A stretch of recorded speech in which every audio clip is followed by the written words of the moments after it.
Good day, I'm Stephen McHugh, and this is your JIS News for Friday, April 29, 2022.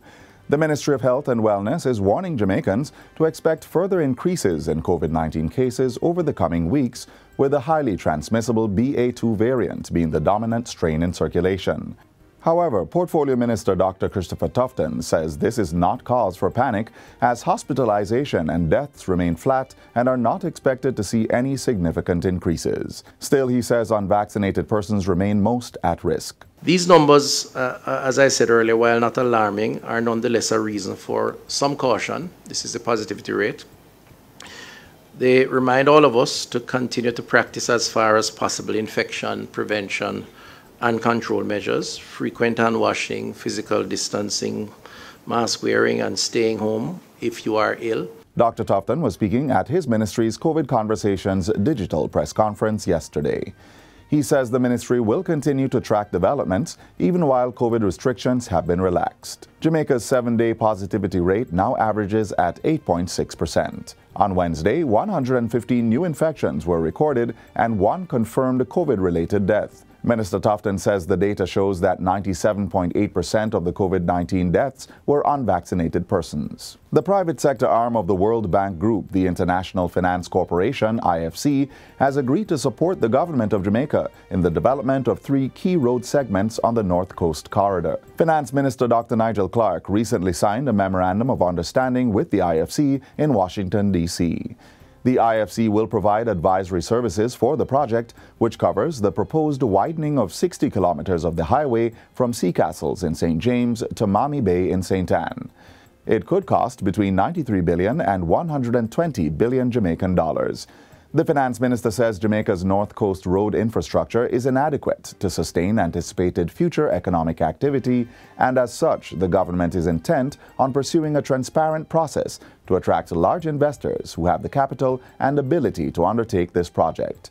Under the agreement, the IFC will help the Jamaican government design and implement a public-private partnership transaction to identify and select a private sector participant to undertake the project. Investors will be expected to finance, build, and operate the road segments, which are divided in 3 parts: Sea Castles to Greenwood, Greenwood to Discovery Bay, and Salem to Mami Bay. The Toll Authority of Jamaica is moving to gain legislative authority to fine pedestrians who trespass on toll roads and to penalize motorists for tailgating. Transport and Mining Minister Audley Shaw made the announcement during his contribution to the sectoral debate in Parliament this week. He says the authority is also aiming to regulate advertisements on the toll roads and to make it mandatory for future concessionaires to pay toll monitoring fees to the authority. The authority is further seeking empowerment to apply monetary sanctions on toll operators for non-compliance in the remedying of any defects, damages to the toll road infrastructure.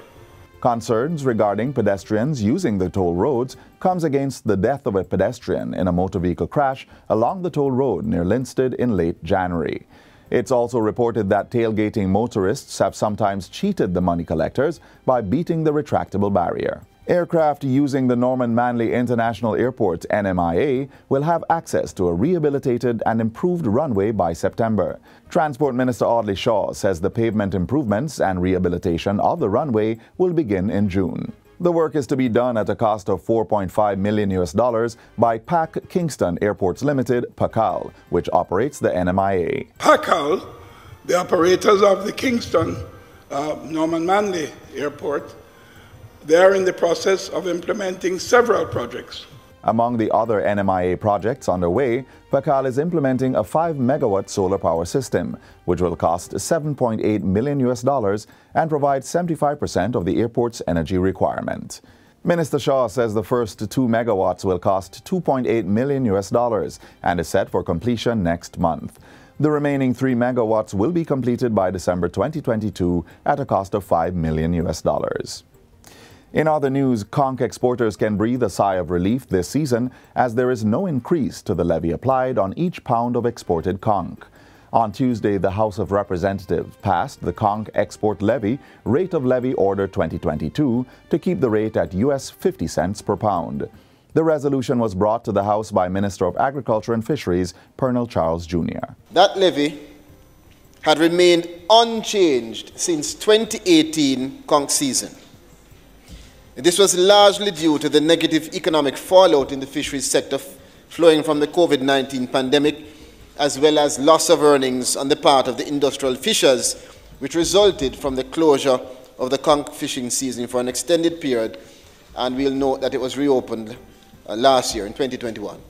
Minister Charles Jr. says the funds collected from the levy will now go to the division of the Ministry of Agriculture that is responsible for animal health. And finally, Jamaica's 60 activities in London have been officially launched, highlighting the island's culture and heritage. Minister of Culture, Gender, Entertainment and Sport Olivia Grange and Minister of Tourism Edmund Bartlett were on hand to kick off the activities. It's going to be 1 year of celebration, 60 years, and we're going to spread the joy throughout the year and celebrate. The Culture Minister says Jamaica 60 provides us with an opportunity to unleash even more forcefully the power and prowess of the Jamaican diaspora. She says that during the celebrations, recognition will be given to those who continue to bring fame to the country and transformation to the world. Let's all strike out with confidence, our athletes, our scientists, our teachers. We're going to strike out with them, our policemen, our doctors, our nurses, and continue to marvel the world with our world-conquering achievements. Many of the Jamaica 60 activities in the UK have been planned to coincide with the staging of the 2022 Commonwealth Games in Birmingham, England, at which Jamaican athletes will be among the main attractions. The global celebration of Jamaica 60 is being held under the theme Reigniting a Nation for Greatness. And that's it for JIS News Today. I'm Stephen McHugh. Thanks for watching.